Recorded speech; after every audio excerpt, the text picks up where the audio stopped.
All right, welcome if this is the first time you're clicking on one of my videos, or welcome back if you've been following my journey. And if you have been, perhaps you've seen a couple of disappointing reviews I did recently on a pair of Condor products, specifically the Hudson Bay Mini and the operator buoy. And those are bad enough that it really did put me off future Condor purchases, even though previously I had reviewed two knives that I really liked from them. It was that bad. Now, when it comes to the operator, there's an additional challenge with that one that we'll also address today, but I don't feel like I got a properly heat-treated version. 1075 Condor blades, they're not known for being super hard, but they're supposed to be between 50 and 55 HRC. But sections of this blade were below 50, at least above 45. But yeah, I could take a properly heat-treated knife and actually shave steel off the operator. Like it was made out of mild steel. Not all of it, but a significant part of, well, the main section of the edge. But the worst part for me, for both of them, was in the shaping and the finishing of the blade. They both have flat-sided profiles with minimal taper. Taper a little bit towards the edge, but cross-section is more rectangular than not. That then terminates in a really steep and very roughly finished secondary edge bevel. Now, I did clean that edge up a bit to try to make it slicier, but because that bevel was just so broad, both knives were behaving much more like hatchets and axes than slicey knives. Now, with the bigger operator, you can see why that would make sense and probably also compensate for the steel being too soft. You could use it as a machete, chopper, hatchet, but if that's going to be the one knife that I'm carrying in the field, I also want it to be slicey, and that knife could not slice paper, cardboard, shave wood, yeah, blunt axe. But it was worse with the Mini Hudson Bay, because it's a smaller blade, and I expect those to be slicey for finer work. And that also wasn't doing anything slicey. Now, I had done enough to those knives modification-wise that I didn't feel I could justify sending them back, so they were about to both wind up in the junk knife pile, possibly forever, when a glimmer of hope struck me, going all the way back to a review I did a while ago on an odd little knife that got a surprising amount of views, and that would be my Mini Biltong Kukri. What am I talking about?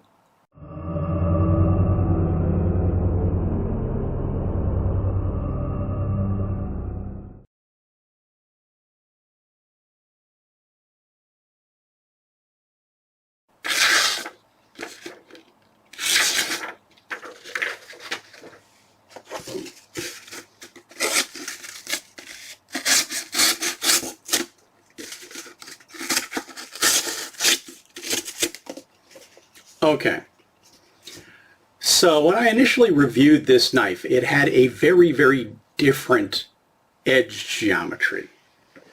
More like, well, what you tend to see in tourist kukris, where there is some taper in those flat sides, but not much. And then it terminates in, it's almost like a Scandi grind, really steep. Now, in the larger kukri, it works okay. It's definitely more of a chopper, but it has slicey potential, especially with the geometry of the belly. But when you scale that down to something this small, yeah, it just wasn't working for me. I wanted to love the knife, but I couldn't put it to much use. Now, it had some nice hammering patterns on those flat sides that I didn't want to ruin, but I got to the point where I had to make a decision. I either have to do something radical or this knife is never actually going to get used. And what I wound up doing is taking a risk on doing a significant convex reprofile that goes, well, most of the way up the sides of that blade. And the result in this case was that I got a much slicier and more useful knife. It's also kind of a cool little knife to carry around with you, because even though the sheath is just a scaled down version of a full-size kukri, it slips in your pocket and then kind of catches itself, so you can just draw it out of your pocket like that. And it's actually kind of fun to carry around and put to use, and I have. But yeah, it did require doing some things that were pretty extreme that might be, well, let's call it high risk, high reward. So, okay, what did I do to the Condors?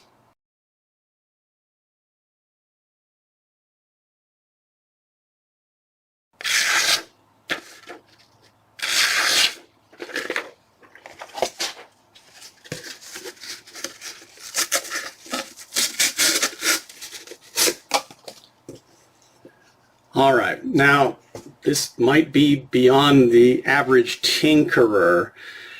And like I said, high risk, high reward. One thing I've mentioned previously is when you are putting already hardened steel to power tools, you got to be careful about the friction and how it generates heat. And it's worse with coarser grit media.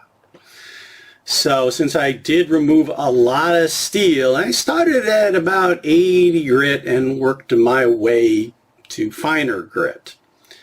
But that also meant that every few seconds contact with those grinding media into a quench tank of cool water. So constantly chilling it to make sure it did not overheat and lose its hardness. And yeah, I did wind up taking a significant amount of steel off to give it a much higher convex apple-seeded grind. Now I could go further than this, but I think I took it back enough that I did make it a lot slicier and therefore more useful as a utility tool. Is it the best slicey knife I have of this size? Well, absolutely not. But it's good enough that I can actually use it now. What about the operator?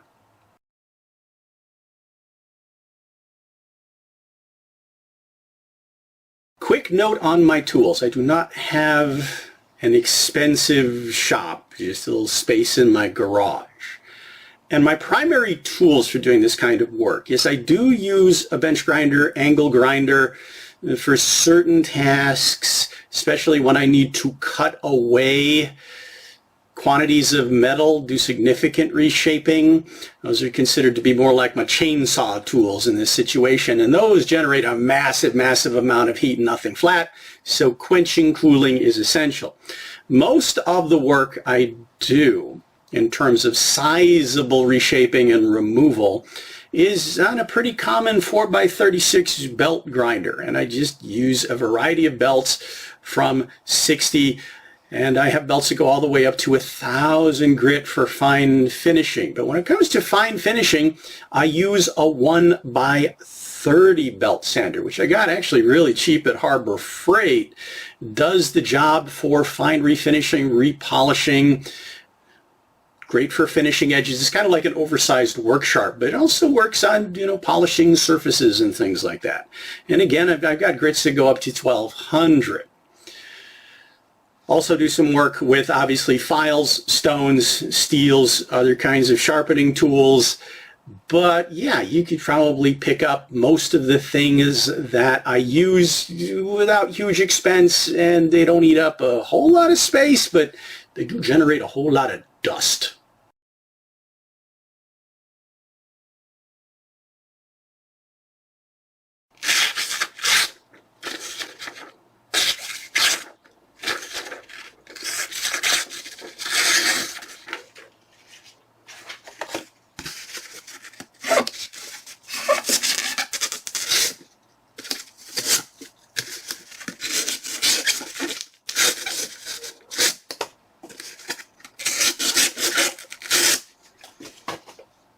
Better, but not great. Also, I do have to keep rehoning it frequently. It dulls quickly. Why?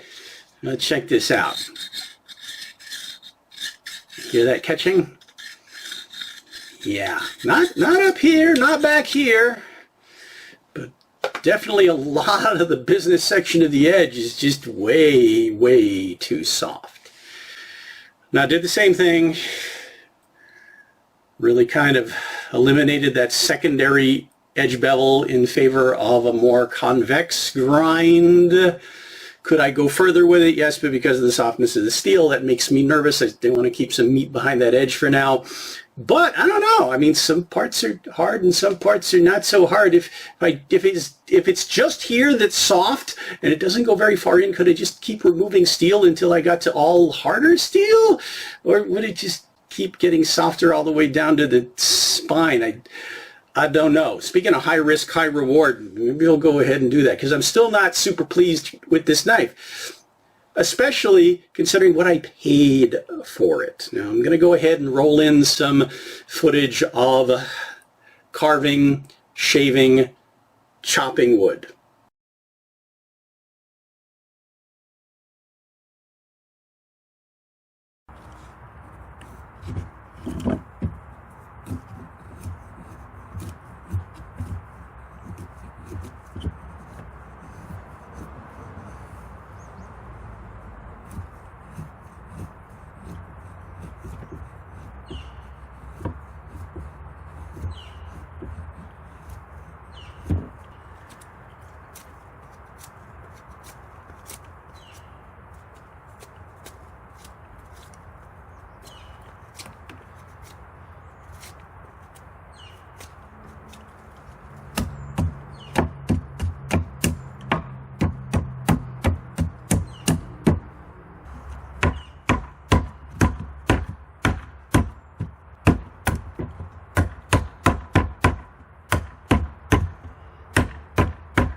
All right, final verdict, which might not be the final verdict because I might not be done reprofiling these blades yet, but at this point, I think I've got this one to a point where it's good enough, not great, but good enough that I would probably put it to a lot of around the house and outdoor utility tasks.